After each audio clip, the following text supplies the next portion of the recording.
ibadah sekolah minggu online. Hari ini tanggal 15 November 2020. Apakah hari ini kalian merasa senang? Senang. Bersukacita? Bersukacita. Ya, dimanapun kita berada, apapun yang kita alami saat ini, kita harus senantiasa senang, bersukacita, dan bersyukur bahwa Tuhan Yesus selalu menyertai kita, selalu melindungi kita, dan itu adalah alasan kita untuk selalu bersukacita. Baik, mari kita mulai puji dan memuliakan nama Tuhan. Kita mau nyanyikan lagu Hatiku Senang. Ayo kita nyanyikan dengan semangat.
Selamat pagi Tuhan Yesus, kami bersyukur boleh kembali menghadap kehadiran-Mu.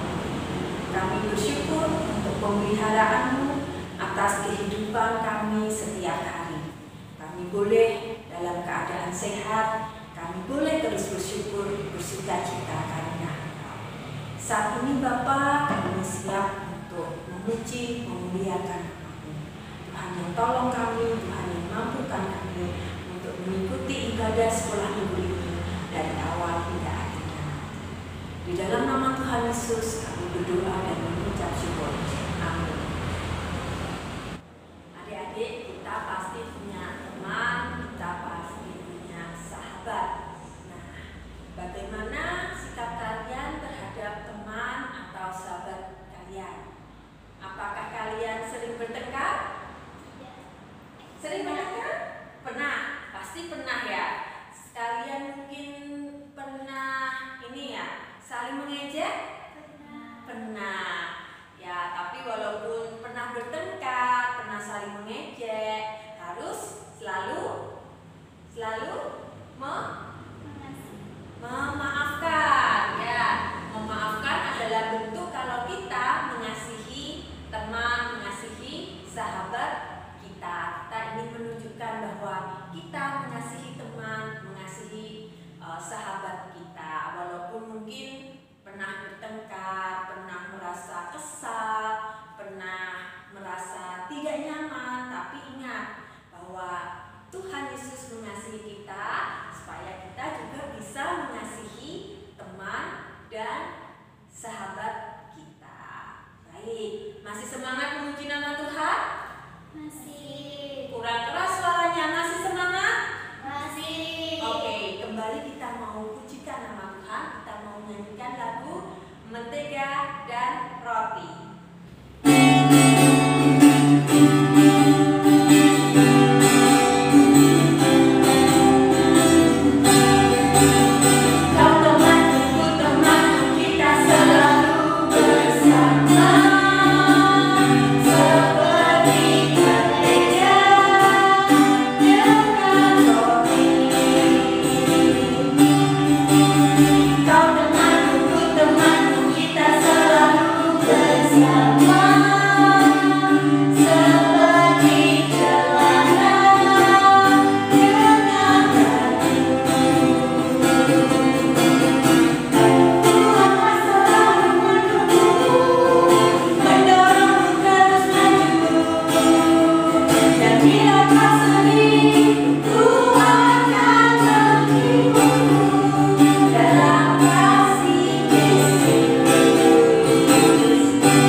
mendengarkan firman.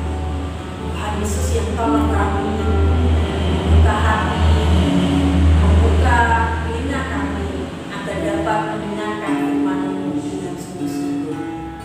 Tuhan Yesus yang akan menolong Kak Feby di dalam membagikan firman-Mu saat ini. Bimbing kami, mampukan kami untuk belajar taat dan setia menjalankan firman-Mu di dalam kehidupan kami. Di dalam nama Tuhan Yesus Kristus kami berdoa dan mengucap syukur. Amin. Shalom adik-adik. Bagaimana kabarnya hari ini? Pasti luar biasa bukan? Karena bersama Tuhan Yesus itu selalu luar biasa. Nah, hari ini Kak Feby akan menceritakan kembali masih tentang Elisa. Ya, bukan menceritakan kembali, ceritanya masih tentang Elisa.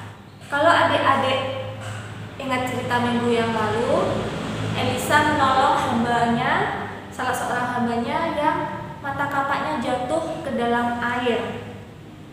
Nah, dan Elisa menggunakan sepotong kayu melemparkannya ke dalam air itu sehingga mata kapak itu mengapung ke atas. Nah, luar biasa ya, besi loh tenggelam, tapi oleh karena Tuhan besi itu bisa mengapung. Nah, luar biasa bukan? Nah, hari ini kita akan kembali melihat kekuasaan Tuhan yang begitu besar melalui Elisa. Nah, penasaran kan? Nah, karena itu mari kita buka bersama-sama dari 2 Raja-Raja pasal yang ke-6 ayat yang ke-8 sampai yang ke-23. 2 Raja-Raja pasal yang ke-6 ayat 8 sampai 23. Nah, di sini Kak Feby akan bercerita saja karena kalau nanti Kak Feby membacakan ayat ini nanti kepanjangan ya. Nah, di sini diceritakan seperti ini adik-adik. Aram dan Israel waktu itu sedang berperang. Raja Aram menyiapkan pasukannya untuk menghadapi Israel untuk menantang bangsa Israel. Kok bisa ya? Padahal panglimanya baru saja disembuhkan oleh Elisa. Siapa yang masih ingat panglima Raja Aram? Namanya Naaman. Ya, dia disembuhkan dari penyakit kusta dengan mandi di Sungai Yordan sebanyak 7 kali. Nah, tapi ternyata itu tidak membuat Raja Aram itu percaya kepada Tuhan. Makanya dia masih berani menantang bangsa Israel. Atau mungkin karena waktu itu waktu Raja Aram mengirim Naaman ke Israel, Raja Israel itu kan marah ya, sampai dia mengoyakkan jubahnya karena dia merasa tersinggung. Karena dia merasa seperti ini, apakah aku ini pengganti Allah sampai orang ini cari gara-gara sama aku sampai seperti ini. Nah, mungkin karena alasan itu gak tahu juga ya. Nah, sehingga dalam masa peperangan ini orang Arab itu curang. Tapi ini wajar ya, kalau orang perang itu selalu berusaha menjebak musuhnya. Jadi karena dia sudah tahu jalurnya, di bangsa Israel lewat sini. Nah, jadi di tempat-tempat yang diperkirakan oleh Raja Aram, bangsa Israel lewat situ, nanti kamu gini-gini ya. Tetapi ternyata itu semua tidak ada satupun yang berhasil. Kenapa? Karena melalui Elisa Tuhan berfirman, Tuhan menyampaikan firman-Nya melalui Elisa. Elisa akhirnya bilang ini, awas jangan lewat situ, jangan lewat sini. Di situ ada bangsa Aram akan menyerang. Nah, sehingga akhirnya pasukan Israel, Raja Israel bisa luput dari serangan bangsa Aram. Nah, sehingga Raja Aram itu curiga, ini kenapa ini ya, kok seranganku ini tidak ada yang berhasil, kok nggak ada pasukan Israel yang lewat sini gitu loh, mereka selalu lewat sini. Ini apa ada pengkhianat ya? Akhirnya Raja Aram mengumpulkan semua pegawainya. Dia tanya, ini kenapa sih kok kita seperti ini, serangan kita nggak ada yang berhasil?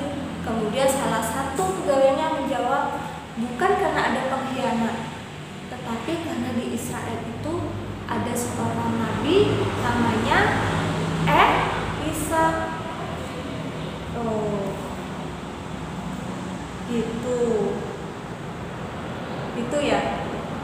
Oke, kalau itu sekarang kamu pergi ke tangkap dia. Nah, jadi Raja Aram mengeluarkan perintah untuk menangkap Elisa. Bayangin, hanya untuk menangkap satu orang, satu pasukan disuruh berangkat tuh adik-adik. Dan mereka berangkat ke kota namanya Dotan. Nah, dan mereka sampai ke sana itu malam hari. Dan mereka mengepung kota itu. Nah, nggak disangka pelayannya Elisa keluar mungkin jalan-jalan atau ngapain gitu ya. Terus tiba-tiba dia lihat kota itu sudah dikelilingi oleh pasukan Aram. Dia ketakutan. Dia bilang sama Elisa, "Tuhan, ini kita dikepung loh." Elisa cuma tenang aja. Oh, tenang aja. Karena yang menyertai kita lebih banyak dan lebih besar dari mereka ini. Pelayannya kan, namanya siapa gitu ya.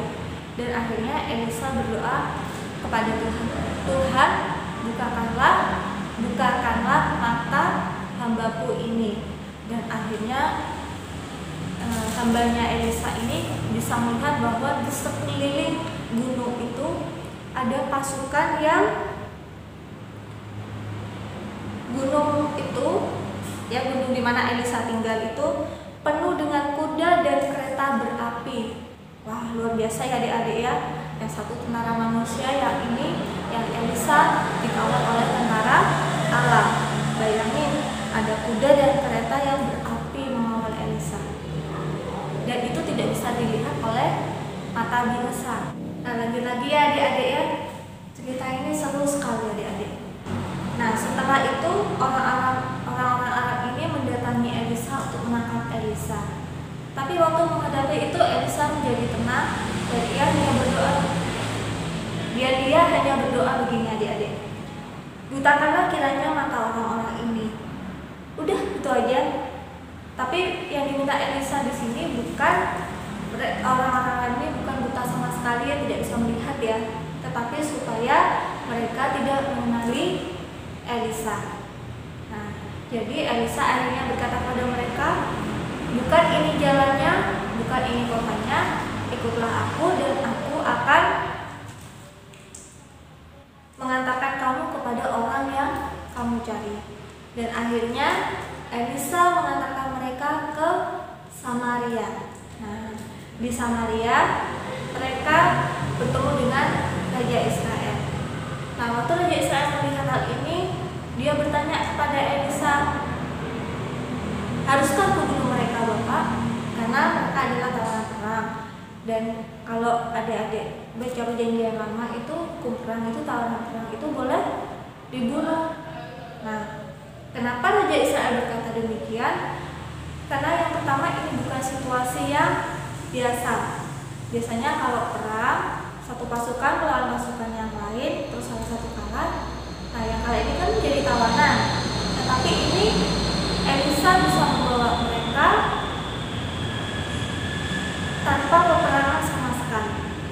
Nah, ini kan gak biasa ya adik-adik ya. Maka dari itu Raja Israel bertanya kepada Elisa. Kemudian alasan yang kedua adalah karena Raja Israel tahu bahwa ini adalah campur tangan Allah. Bukan karena Elisa, bukan karena pasukannya, tetapi Allah yang bekerja melalui Elisa.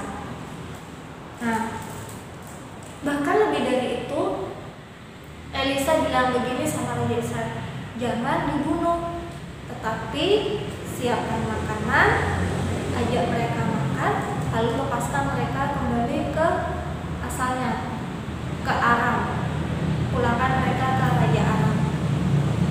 Dan Raja Israel menuruti apa yang dikatakan oleh Elisa, adik-adik. Nah, sehingga apa dampaknya waktu pasukan Aram ini pulang? Yang pertama, orang Aram itu sadar bahwa bangsa Israel itu disertai oleh Allah yang besar. Mereka pasti menceritakan hal ini kepada Raja Aram. Kalau sebelumnya kan cuma Naaman kan yang dapat mujizat, jadi ya mungkin mereka masih belum percaya gitu loh. Oh, ya mungkin biasa aja gitu ya. Tetapi karena ini banyak orang yang diceritakan dan ceritanya sampai ke Raja Aram, ya mereka pasti wah, gak berani lagi gitu loh, gak berani lagi menantang bangsa Israel, karena mereka sudah merasakan sendiri, mereka sudah melihat sendiri perbuatan Tuhan yang luar biasa dalam menyertai bangsa Israel. Nah, kemudian yang kedua,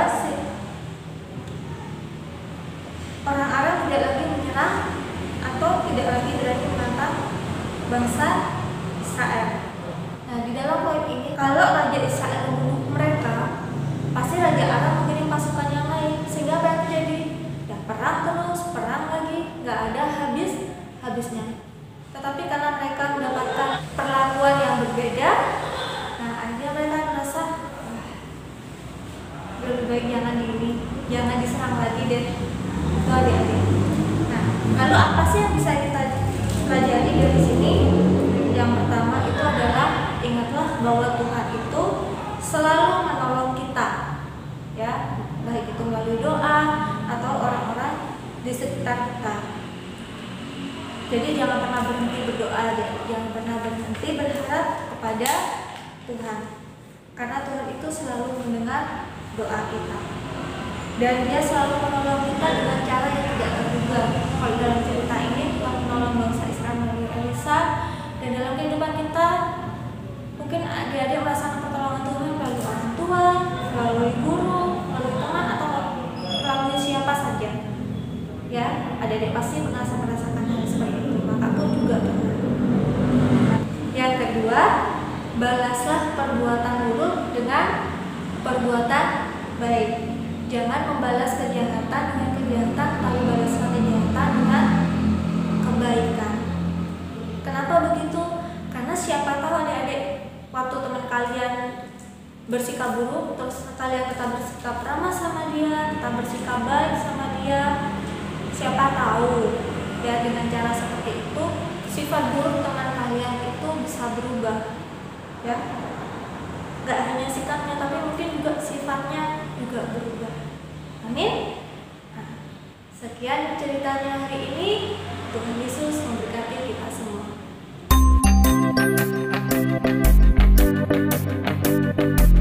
Adik-adik, mari kita angkat tangan, tutup mata, dan kita berdoa.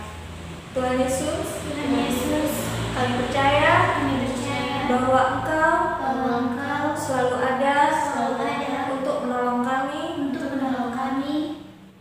dan Engkau selalu mendengarkan doa kami. Kami percaya bahwa Roh Kudus membantu kami untuk mengasihi dan mengampuni orang-orang yang menyakiti hati kami.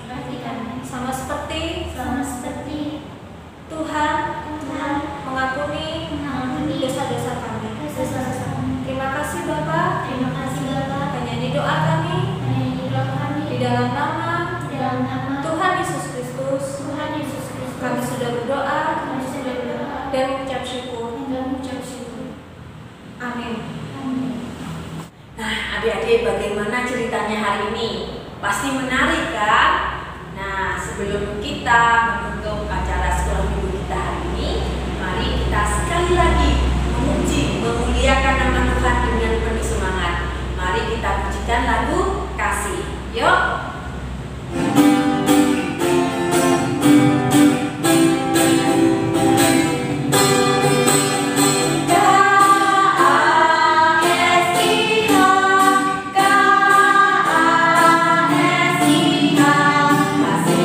Kasih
Selamat hari Minggu, Tuhan Yesus memberkati. Dadah.